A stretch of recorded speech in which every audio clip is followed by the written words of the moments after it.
Letter ஒரு யூடியூப்பில் போட்டிருப்பேன். அது வந்து நானே எக்ஸாம் அப்படி எழுதுற விஷயம். நீ தானே இந்த கரண்ட்டு போனால் கூட மெழுகுவர்த்தி ஏற்றி படித்து ஃபஸ்ட் ரேங்க் வாங்கணும்.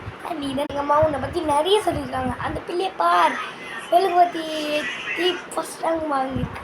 நீ இருக்குது தண்டத்துக்குன்னு உடம்புலையும் ரெட் கலர் தானே ஒரு இல்லை மிஸ்ஸு சொல்லி கொடுத்தா அடுத்த செகண்ட் உனக்கு எப்படி புரிஞ்சுது? கிளாஸில் எல்லாருக்கும் கொஷின் பேப்பர் டஃப்பாக இருந்தாலும் உனக்கு மட்டும் எப்படி கொஷின் பேப்பர் ஈஸியாக இருக்கும்? உங்கள் வீட்டில் டிவி இருக்கா? ஃபோன் தூக்கலாம் வரும்.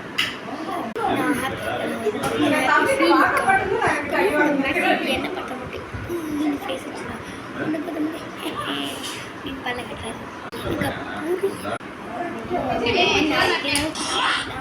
40 பேர் சரி விடு.